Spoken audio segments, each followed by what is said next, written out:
the government. It loves you and wants to keep you safe and well. It even wants to make paying taxes, fines, and court costs easier for you. How? Well, you'll need to meet your straw man. He was born the same day you were. He looks like you, has the same name, and lives in your house, but you never knew he existed. You will have even paid his parking tickets or taxes. The worst part? He's been dead from day one. From every birth certificate, a legal personality, or legal fiction, is created with the same name to confuse little old you into thinking it's you.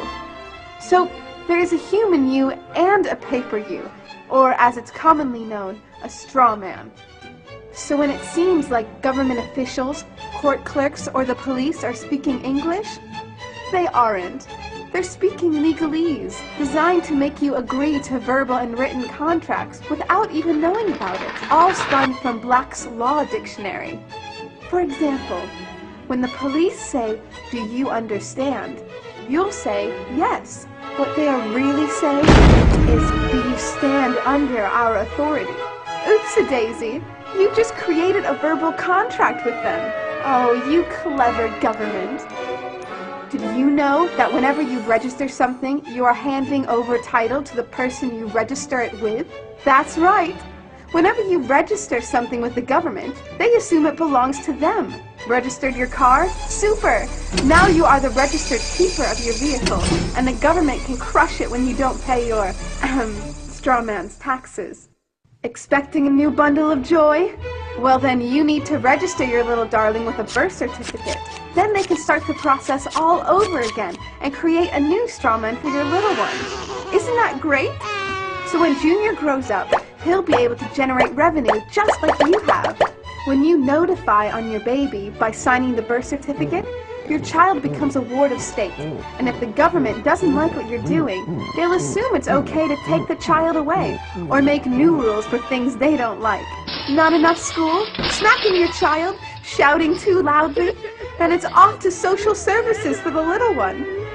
When you get a bill, it's sent to you, but belongs to your straw man, not you. That's why bills, fines, and summons start with Mr., Mrs., or Ms. Sometimes you'll see your surname in capitals, just like on a gravestone.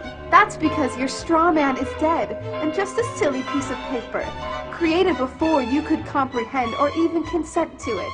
When you go to court, you represent your straw man, so you, the human, take on any costs, fees, taxes, and fines involved for the straw man. The human you doesn't even need to pay them.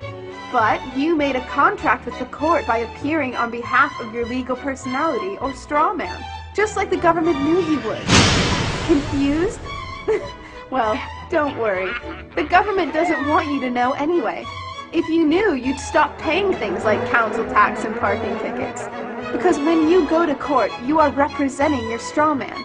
You are you, alive and made of flesh and blood. Your straw man, or legal personality, is a piece of paper created from your birth certificate. And you think it's you. What a silly Billy. This is a certified true copy of my live statement of birth. You can get this by applying for it at the Registrar General. They'll give it to you. And it's very interesting because this is where it all began. This is the foundation document.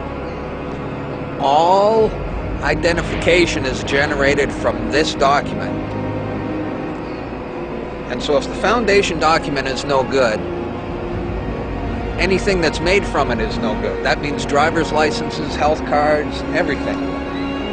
Now what they did here, this is exactly what he meant when he said, soon every American will be required to register their biological property. Now your parents didn't realize what they were doing when they filled this out, and these didn't exist before 1933.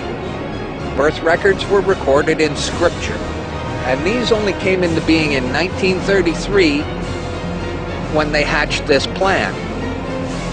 They created a corporate fiction with a name just like yours. In doing this, they registered and monetized the spirit and soul of a living being. This denotes ownership.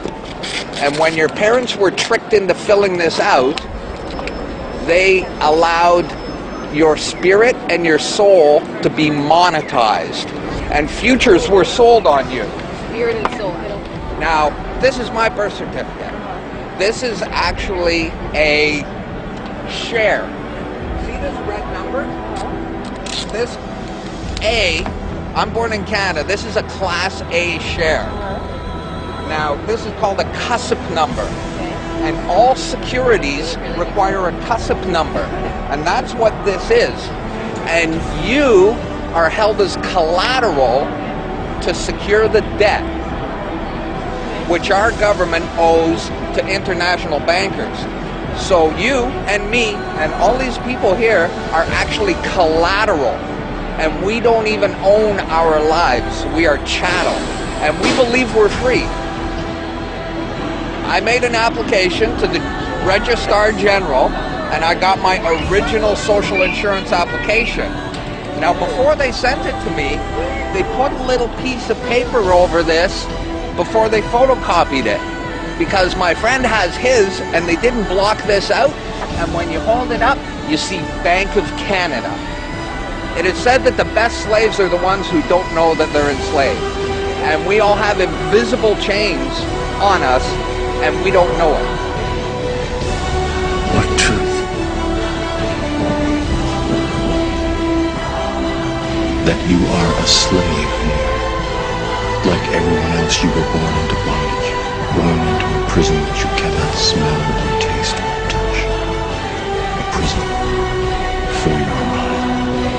We're talking about big bucks. We're not talking about hundreds of millions or even hundreds of billions now. We're talking about trillions of dollars. The obligation is immeasurable. Nobody can measure it. This door's wide open now. It's gonna happen, whether you like it or not. Do you notice that they have the same amount of ink on them? Do you notice that they're made out of the same virtually worthless stuff? It's paper. Did you get it? It's paper.